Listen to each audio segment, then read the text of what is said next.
Bincang bersama. Halo Smart Listeners, selamat datang dalam podcast Bincang Bersama. Tasya Rustama kali ini akan menjadi host Anda dan kita akan gali bagaimana profil dari narasumber kami di kesempatan kali ini spesial sekali dan semoga bisa menginspirasi Anda dimanapun berada. Di samping saya sudah ada Mbak Angki Yudhistia. Halo Mbak Angki. Halo Mbak Tasya, halo semua. Mbak Angki, kita mau ngobrolin masa kecilnya seorang Angki Yudhistia. Nostalgia dong Nostalgia, kita. benar.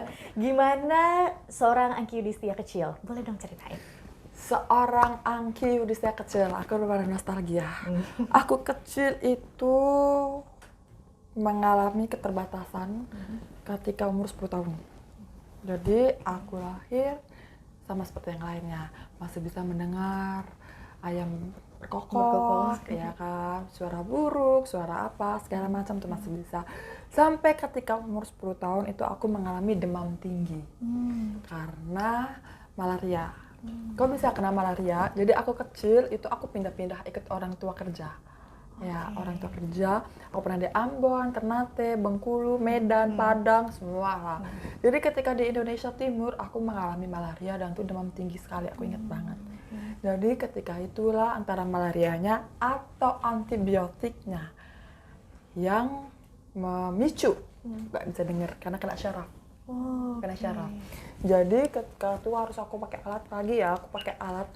Aku tuh nggak begitu ngecek telinga, bukan langsung pakai alat aja gitu, karena kalau malu ya zaman dulu Mbak, kalau zaman sekarang kan udah ada earphone kan pada canggih-canggih ya semuanya pada nyantol semua di sini. Zaman dulu nggak adanya di sini kan, ditanya sama orang kamu apa tuh alat di telinga kamu tuh pakai apa gitu kan. Capek lah Pak jawabinnya satu-satu. Iya kan, ya jadi akhirnya malu mami, aku nggak mau pakai. Udah sama mamaku seperti itu kan. Tapi kan mau sampai kapan? Jadi ujian sekolah kan drop jadinya karena sulit untuk beradaptasi dengan orang, sulit untuk beradaptasi dengan nilai-nilai sekolah gitu kan. Sampai mamaku bilang, "Mama tidak ingin kamu pintar. Tapi setidaknya kamu harus percaya sama diri kamu sendiri. Minimal kamu bisa naik kelas. Kalau kamu tidak naik kelas, yang malu tuh siapa?" Iya juga ya, aku bilang gitu aja dah, gak mau malu. Jadi akhirnya aku kecil, aku sekolah, pulang sekolah, tidur langsung les. Jadi disiplin, belajar lagi apa yang dipelajari sebelumnya. Untuk mempersiapkan pelajaran ke depannya. Gitu. Wow, ini kan 10 tahun ya? Aku mau 10 tahun waktu itu. Kan sebelumnya biasa saja. Ini tentu menjadi apa ya? Di mana Mbak Angki bisa sadar bahwa ada yang salah nih dengan diriku. Dari momennya kapan? Dipanggil teman nggak nengok. Mamaku juga kalau manggil nggak nengok juga. Gitu. Kalau di sekolah zaman SD kita dulu tahun 90-an itu kan masih ada dikta ya. Jadi guru ngomong apa kita harus mencatat gitu kan. Lah aku nangis dong, aku nggak tahu dia ngomong apa, guru-guru tuh ngomong apa, aku kan nggak tahu. Dari duduk paling belakang, udah dimajuin ke depan, tetap aja susah gitu kan. Kayak ada yang salah ini, akhirnya dipanggil lah ibuku ke sekolah. Sebagai orang tua tadi, nggak ada apa-apa kok dengan anak saya gitu, kayaknya dirawat dengan baik-baik aja. Akhirnya dibawa ke THT, kan ada audiologi ya untuk maksimalkan bagaimana kondisi telinga kita, sama kayak mata, kita tes mata, ya kan minus 1, 2, 3, 4 terus makin nggak bisa lihat, sama dengan telinga. Jadi itu ada namanya desibel. Jadi dari angka 0 sampai 70, 80, kalau udah 100 itu udah berat, udah tuli total. Kalau aku udah 100, itu udah tuli total, itu berat banget. Jadi sebenarnya kalau lihat suara-suara itu sebenarnya tuh nggak denger Mbak sekarang, itu. Jadi karena harus pakai alat bantu yang super power. Karena sekarang teknologi udah canggih ya kan. Jadi aku baru menikmati musik tuh umur sekarang. Oh, dulu enggak Enggak bisa ya. Enggak, karena kan bisa denger juga. Iya. Ya saat orang lain anak kecil punya idola cilik, aku nggak punya idola cilik. Ya, karena nggak bisa denger apa-apa. Nonton sinetron juga nggak bisa. ya kan? Gimana anak-anak yang nyanyi punya idola tuh nggak bisa pada waktu kecil. Iya. Tentu shock kan untuk anak umur 10 tahun. Ini kan masa-masa di mana bermain, di mana mengenal teman-teman, lingkungan. Tentu shock kan, kayak kok tiba-tiba aku nggak bisa denger begitu. Belum lagi harus belajar yang seperti anak-anak kebanyakan, tapi juga harus belajar sesuatu yang baru, quote and quote, ya bahasa isyarat dan lain-lain. Itu gimana prosesnya? Itu mental, Hmm. lebih ke mental. Ketika mengalami suatu perubahan itu dari eksternal, yang menyerang dalam eksternal. Okay. Kita mungkin merasa baik-baik aja sampai orang lain itu yang notice ada yang berubah, gitu kan. Orang itu jadi ngebully, jadi ngetertawain, ya kan, jadi ekspresinya jadi marah. Jadi apakah aku merasa ada yang salah sama diri aku ya, gitu kan. Tapi orang lain itu kan jadi mentertawakan gitu kan. Nah, hal itu kan gak enak sebagai usia 10 tahun remaja gitu kan, udah remaja gitu. Tapi di balik orang-orang yang membuli aku, masih ada teman yang baik juga. Aku berteman yang baik. Ngapain aku harus teman yang jahat gitu. Walaupun kita perlu nangis ya kan, karena salahku di mana sih sampai harus dibully sama orang gitu kan. Tapi akhirnya aku punya temen yang baik juga gitu. Jadi aku bermainlah sama mereka gitu. Nah, jadi sehingga yang membuat aku ngerasa aku harus doing something nih. Iya kan? Doing something. Menerima diriku sendiri itu baru bisa berbaur sama orang lain. Gimana sih orang tua Mbak Angki membesarkannya gitu ya? Karena kan umur 10 tahun dihadapkan dengan realitas seperti itu luar biasa. Pergolakannya pasti luar biasa begitu. Yang bikin aku kuat adalah aku nggak pernah lihat ibuku itu nangis di depan aku, Mbak. Coba kalau misalkan ibuku, mama tuh nangis di depan aku, ya aku jadi drop kan. Secara mental ya sedih, aku jadi sedih. Ya kan, tegar. Beliau tegar, nggak apa-apa, kamu baik-baik aja. Aku jadi tegar. Ya kan, lo nggak nangis, kok mamaku nggak nangis, itu secara psikolog mempengaruhi kan, mempengaruhi secara bonding itu. Jadi aku baik-baik aja gitu. Nah, orang tuaku tuh setiap aku pindah sekolah, kan aku pindah-pindah, tapi aku pindah sekolah karena tugas orang tua, dinas. Jadi ngomong sama guru, ngomong sama kepala sekolah, kalau aku mengalami kebutuhan khusus. Jadi kalau tempat duduk pindah-pindah, aku nggak pindah-pindah, ya tetap di depan guru gitu, supaya bisa sekolah dengan baik. Pulang cari guru les, gitu kan, cari guru les supaya apa? Ya supaya nggak ketinggalan pelajaran, gitu. Jadi itulah bentuk orang tuaku itu untuk memaksimalkan potensinya. Memang namanya orang tua, karena kan aku kan tidak dari lahir kan. Jadi masih punya harapan bisa mendengar lagi. Jadi dibawalah aku ke pengobatan, mau pengobatan tradisional sampai pengobatan modern, dan sampai profesor-profesor yang paling canggih gitu. Tapi ya nggak ada yang berubah. Maksudnya kondisi telingaku bukan semakin membaik, tapi semakin parah. Kan? Sampai ada, aku ingat banget, sampai ada suatu dokter yang bilang gini, kondisi telinga ini kita berusaha yang terbaik buat kamu bisa kembali mendengar. Tapi case-nya apabila keadaan itu tidak datang, apakah kamu bisa menerima dirimu sendiri? Aku digituin sama dokter. Iya juga ya, kamu mungkin punya hobi, kamu punya harapan, coba kamu alihkan ke situ.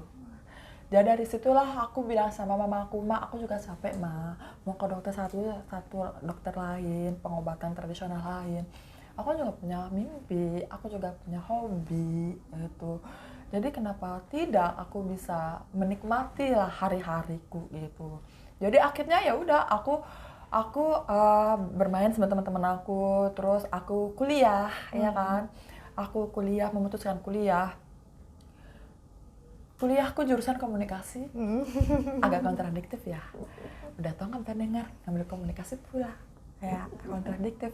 Ya mungkin menurut pandangan orang lain secara ilmiah mungkin dipertanyakan kali kan. Tapi siapa sangka komunikasi ini adalah jalanku, turning point karirku ke depan. Aku tidak bisa mendengar, tapi aku punya mata untuk membantuku memiliki indera, memahami orang lain. Nah itu kan. Bahasa isyarat yang aku gunakan ini adalah ketika aku berkomunikasi dengan teman-teman tuli, teman-teman tunarungu, atau anak-anak dengan berkebutuhan khusus untuk kita bisa berbincang satu sama lain. Tapi yang non disabilitas ngobrol biasa.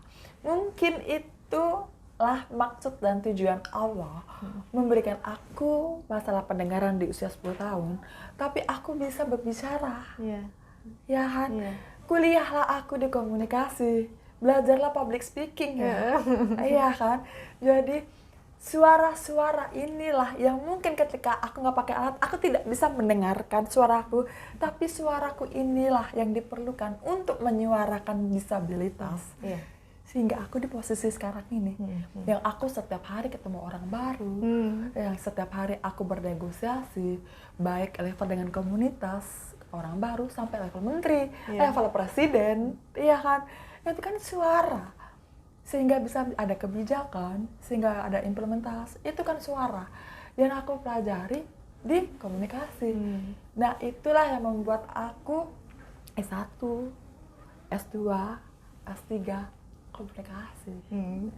Luar biasa ya Mbak Angki.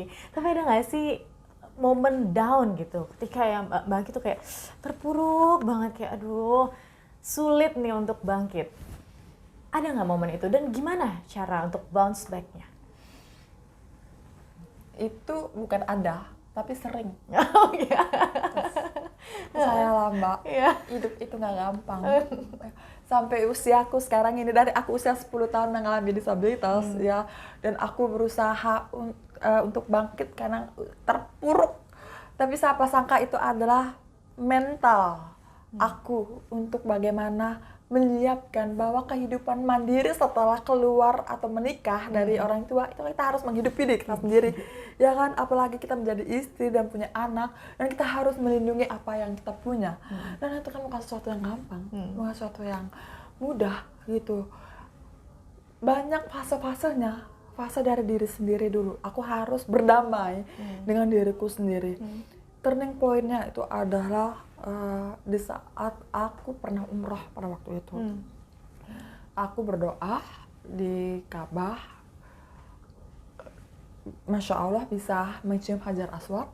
Dari situ aku berdoa, kalau memang aku tidak bisa disembuhkan, berikanlah petunjuk apa yang harus aku lakukan dengan hidupku ini. Gitu.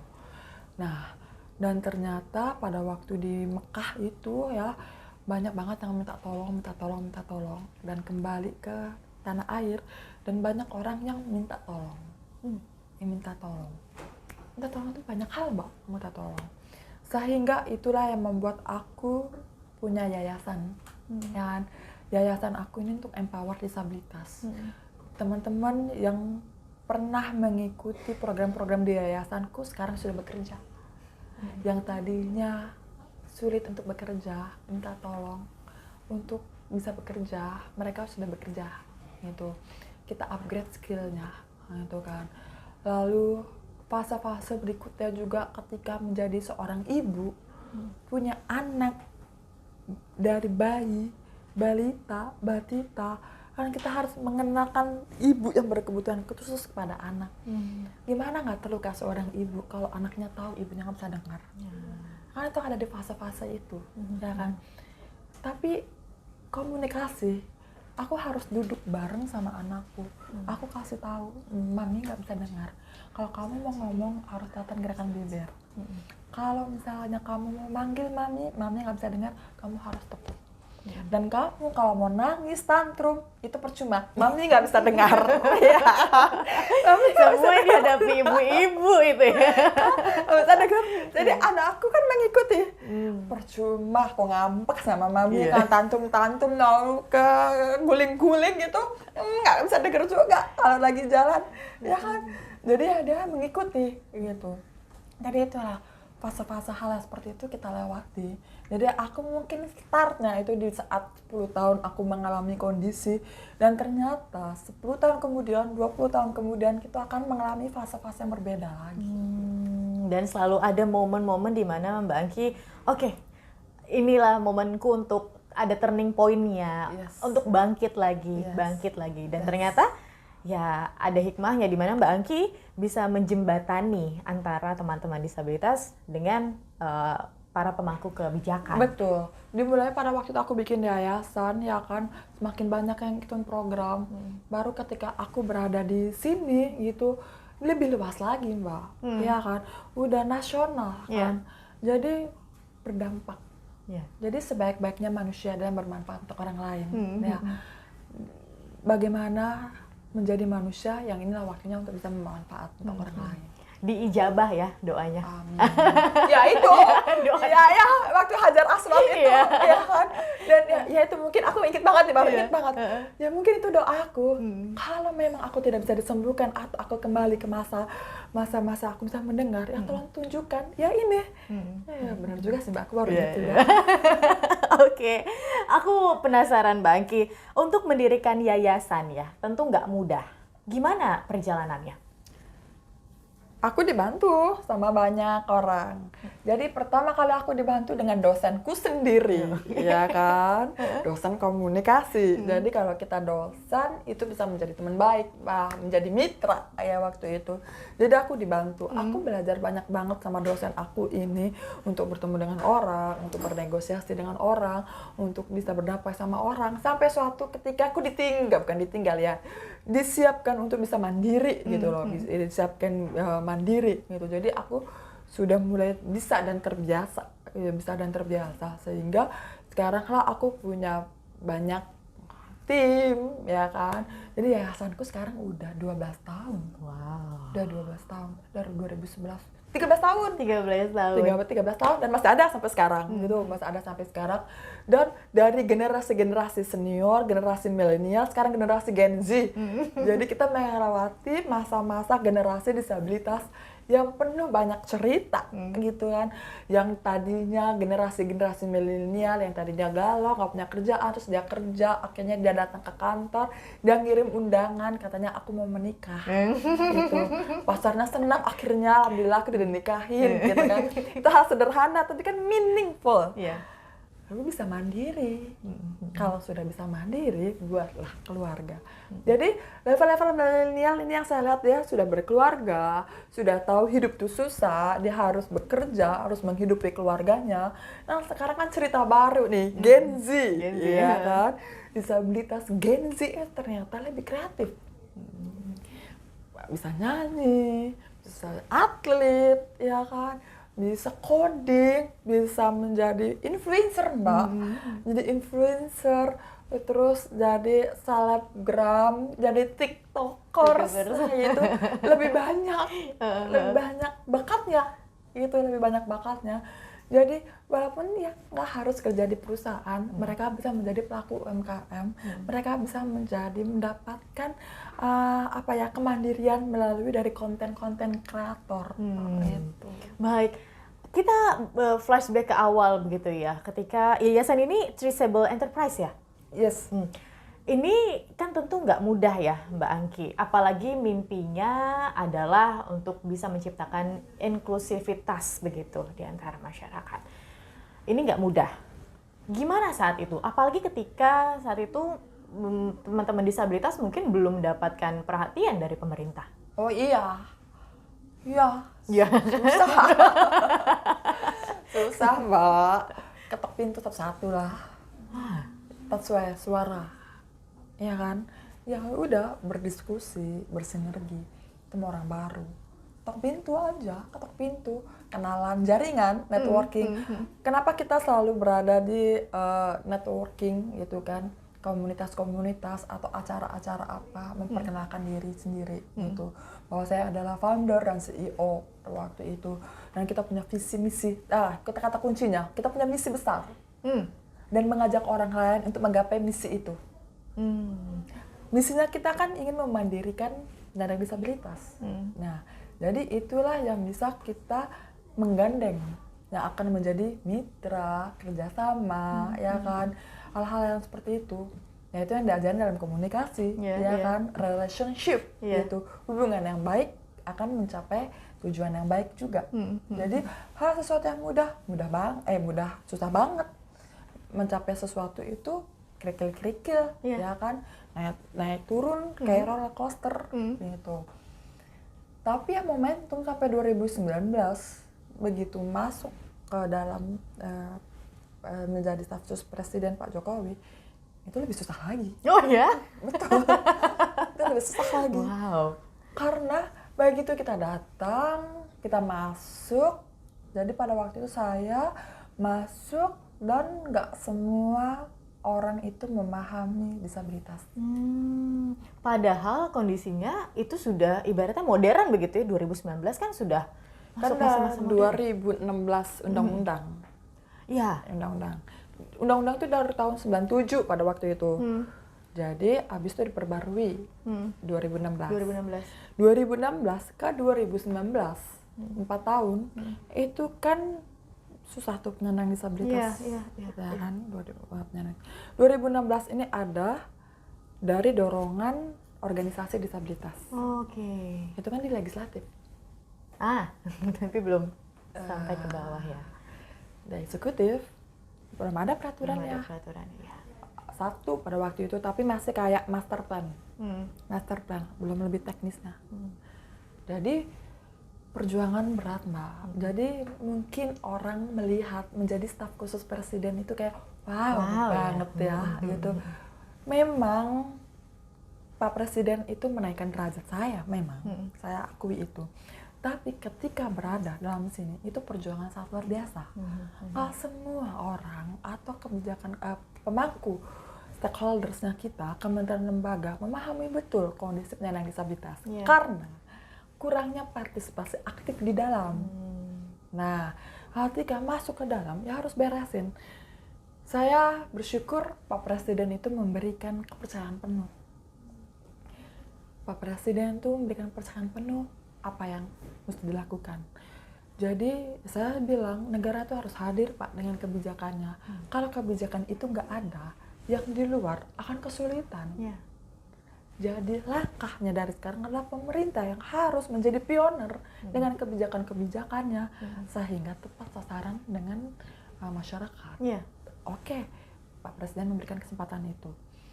Dan beberapa tahun itu akhirnya 7 peraturan pemerintah dan 2 peraturan presiden disahkan sampai ke meja presiden. Dan caranya saya harus ketok-ketok pintu ke menteri-menteri. Diulangin lagi ya Pak? Diulangi, ya benar. Diulangi lagi Pak, itu diulangi lagi. Kan belajar ya, untuk di pihak swasta, ya kan, ketok pintu. Sama dengan halnya di sini, ketok pintu, menjelaskan lagi, berdiskusi lagi, bersinergi lagi, berkolaborasi lagi. Itu adalah hal yang berulang-ulang dan itu namanya konsisten.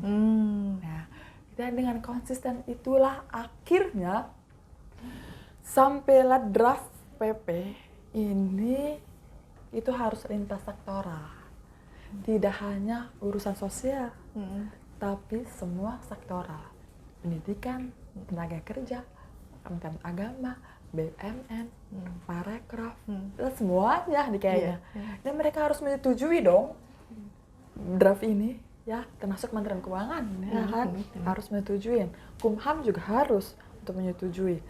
Sampailah itu ke meja presiden, baru Pak Presiden menandatangani, baru disahkan ke publik. Tapi apakah itu sudah selesai? Belum. Oh wow, padahal udah panjang itu ya Sobat Belum. Listeners. Peraturan pemerintah masih harus ada peraturan menteri, sehingga menteri itu bisa membuat program kepada masyarakatnya. Setelah dari situ, apa sudah selesai? Belum. Peraturan daerah. Agar setiap kota, provinsi, kota, kabupaten juga punya program. Kan kita hidup di RT RW kita ya, maksudnya apa kita hidup di provinsi, di kota mana, di kabupaten mana, kita punya kebijakannya masing-masing. Nah, pemerintah pusat dan daerah ini harus bersinergi. Nah, itulah tugasnya sebagai staf khusus presiden, bagaimana membuat kita semua saling bersinergi satu sama lain. Bukan perkara mudah 5 tahun ini. Ya kan? Kayaknya kok nggak selesai. Iya kan? Iya. Nah, tapi setidaknya kita mulai, Mbak. Iya. 2019 saya ingat banget ketika melihat Pak Presiden begitu ya memperkenalkan para staf susnya begitu. Ini siapa di pinggir saya ingat banget. Oh, Mbak Angki di Sia. Ternyata memang khusus membawahi hal itu. Dan kita lihat ya smart listeners bagaimana sekarang ya semuanya sudah mulai inklusif. Walaupun belum maksimal, tapi setidaknya sudah ada arah ke sana. Betul. Ya, kita sudah mencoba yang terbaik yang kami bisa. Tapi apabila itu belum terasa gitu, ya mohon maaf gitu. Tapi setidaknya perjuangan itu sudah kita mulai dari dalam, dari dalam.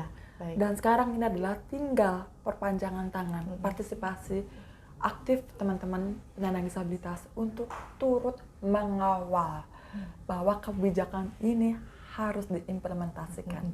Baik, apa yang dirasa menerima pinangan dari Pak Presiden untuk menjadi staf susnya? Apa yang di saat itu ya? Apa yang dirasa dan difikirkan Mbak Angki bahwa saya dipinang nih jadi staf susnya? Apa yang timbul di benak yang saat dirasa itu? adalah ini kayaknya skenario hidup di luar ekspektasi dan di luar dugaan. Kita nggak ada yang mau cita-cita. Ada cita-cita kan kita juga nggak tahu cita-cita kita menjadi apa sih. Cita-cita menjadi wanita karir gitu kan, yang mandiri gitu. Jadi begitu menjadi staf khusus presiden ini kan skenario hidup yang tidak ada di dalam rencana gitu kan.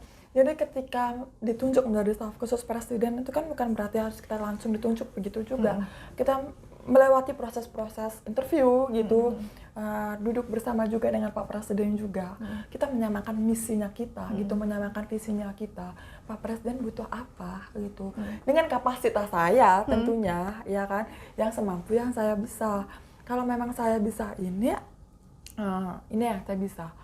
Ya, akhirnya Pak Presiden memilih untuk urusan disabilitas. Tapi setahun pertama itu ada tugas yang di luar dugaan lagi, Mbak. Siapa sangka seorang disabilitas mau bisa dengar itu menjadi juru bicara Pak Presiden. Iya. Tapi Mbak Angki. Tahun pertama gitu kan. Sebelum para menteri-menteri punya juru bicara masing-masing. Ya kan. Karena juru bicara akhirnya punya juru bicara masing-masing dan kita juga terbantu hal seperti itu. Tapi kan sebelumnya semua isu dan masalah itu ada di istana, ya kan. Jadi masing-masing punya tugasnya. Dan saya di bidang sosial gitu. Ya itu, siapa sangka juga ya kadang-kadang diberi challenge gitu. Tapi aku merasa bahwa sebagai seorang perempuan dengan seorang penyandang disabilitas berada di sini membuat saya lebih dewasa. Dewasa dalam berpikir dan dewasa dalam bertindak.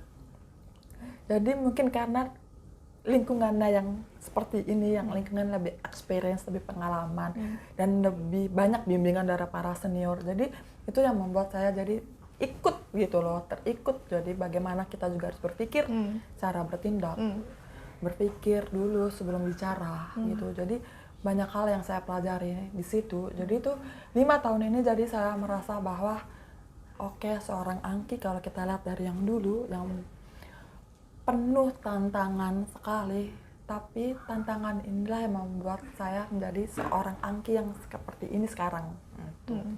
Baik, respon keluarga bagaimana Mbak Angki? Keluarga inti ya, suami, anak gitu kan pasti ada perubahan yang dirasakan di dalam rumah. Wow, curhat ya kan? Iya. Udah curhat. Orang tua aku masih ada, biar bagaimanapun segala sesuatu aku harus izin dari mereka. Doa ibu itu pasti nomor 1, ya kan. Yang hebat itu bukan saya, yang hebat itu adalah doa orang tua, ya kan. Jadi apapun itu saya selalu minta izin juga sama orang tua saya gitu. Tapi pada akhirnya orang tua saya selalu bilang, sekarang saya sudah menikah, izinlah sama suamimu, ya kan. Jadilah saya berizinlah sama suami. Jadi ini adalah bentuk komunikasi dalam keluarga gitu. Jadi ketika jadwal saya yang sungguh sangat luar biasa sekali gitu, sedangkan suami saya introvert ya, sangat introvert gitu, yang bekerja sebagai seorang accounting ya kan, finance, yang hitung-hitungan, introvert sekali, yang dari pagi sampai malam cuma aja di kantor, dan saya dari pagi sampai malam udah 1 titik 2 titik, nah dinamis ketemu gitu. Iya. Orang sekali gitu. Nah, saya sangat bersyukur dengan kepercayaan yang diberikan kepada suami saya gitu kan, sebagai seorang suami yang memberikan izin untuk saya bisa menggapai mimpi-mimpi saya gitu, menggapai hal-hal yang ingin saya lakukan gitu. Saya sangat bersyukur hal itu. Tantangannya itu adalah ada di anak. Seorang anak pasti masih butuh ibunya. Saya ketika saya hamil, anak saya lahir, anak-anak ini sama saya. Apalagi anak pertama. Anak saya 2 ya. Anak pertama saya ketika saya kerja, itu kan jadwal sampai saya susah untuk nganterin sekolah. Pulang udah tidur juga, besok pagi saya harus pagi lagi. Dan anak saya pada waktu itu sakit pneumonia. Wow. Ya kan? Jadi dia merasa kehilangan. Jadi sempat nggak mau ngobrol sama saya, sempat nggak mau hal-hal yang seperti dulu lagi gitu. Jadi akhirnya saya harus punya waktu untuk duduk bareng, untuk memberikan pengertian juga bahwa ini tugas negara gitu. Tapi bukan berarti sayangnya seorang mami itu berkurang buat kakak. Gitu. Nangis berdua kita kan nangis berdua. Jadi akhirnya kakak itu mengungkapkan perasaannya, merasa kehilangan. Walaupun aku beruntung aku menitipkan ke suami kan, ke mamaku juga ya, tapi dia mengalami kehilangan itu gitu. Tapi pada akhirnya dikasih terus pengertian. Tapi anak kan makin dewasa ya. Kalau sekarang dia lebih memilih temen-temennya mungkin ya. Kalau main, justru mamanya yang kehilangan ya. Jadi mamanya yang kehilangan gitu kan. Jadi ada fase-fase seperti itu. Tapi aku belajar bahwa segala bentuk hubungan baik kita dengan diri kita sendiri, kita dengan pasangan kita dengan orang lain, kita dengan anak, itu bagaimana komunikasi kita aja. Komunikasi, ngomong dari mata ke mata, dari hati ke hati, bahwa kita tuh sebenarnya tuh nggak pergi, cuman kita menjalankan tugasnya masing-masing. Tugas seorang anak, sekolah dengan baik, mami kita kerja, nanti kita ketemu lagi ya di rumah. Oke, baik. Value apa yang Mbak Angki terus pegang, yang ada dari dulu sampai sekarang masih terus pegang? Value, prinsip hidup yang Mbak Angki pegang dari dulu sampai dengan sekarang. Tough people will win. Hanya orang-orang tangguh yang menjadi pemenangnya. Aku pernah merasa terpuruk. Aku pernah merasa terjatuh. Hingga pada akhirnya aku harus bangkit dan aku harus berdamai dengan diriku sendiri untuk aku bisa bertahan hidup minimal. Untuk bisa bertahan hidup sebagai seorang perempuan dengan penyandang disabilitas. Ketika aku sudah selesai dengan diriku sendiri, inilah waktunya untuk sebaik-baiknya manusia adalah manusia yang bermanfaat untuk orang lain. Hadisnya sudah ada.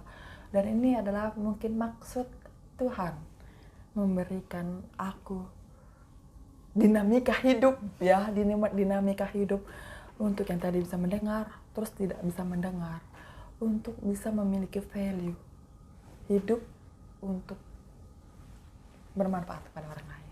Oke Mbak Angki, pertanyaan selanjutnya ini pertanyaan terakhir. Apa goals pribadi Mbak Angki ke depannya? Apa yang mungkin masih menjadi target atau keinginan dari Angki Yudhistia? Goals pribadi aku dalam beberapa tahun ini masih sama dan konsisten adalah aku mau membangun sekolah. Karena kan tadinya aku punya yayasan 13 tahun untuk meng-empower penyandang disabilitas secara soft skill-nya mereka. tapi aku mau bikin sekolah tinggi. Karena aku melihat bahwa talenta penyandang disabilitas ini mumpuni ketika kita asah. Mereka punya harapan. Bagaimana mereka bisa memperbaiki kualitas hidupnya, memperbaiki kehidupannya, memperbaiki masalah keluarganya. Kuncinya itu adalah di pendidikan. Jadi semoga pendidikan tinggi ini bisa memberikan dampak buat mereka. Oke, baik. Terima kasih Mbak Angki Sama-sama, Mbak sudah Tasya. berbagi bersama dengan kami. Semoga bisa menginspirasi smart listeners dimanapun berada bahwa apa yang dihadapi, apa yang terjadi di dalam diri kita begitu ya, itu tidak membuat kita semena-mena atau semata-mata berhenti gitu hidupnya. Tapi hidup terus berjalan, tinggal kita yang gimana kuat dan juga resilience begitu ya Mbak Angki di dalam menata kehidupan ini. Terima kasih. Semoga mimpinya terwujud ya. Thank you. Dan terima kasih juga smart listener sudah bergabung bersama dengan kami dalam podcast Bincang Bersama. Kami pamit undur diri, saya Tasya Rustama dan Mbak Angki Yudhistia. Terima kasih dan sampai jumpa.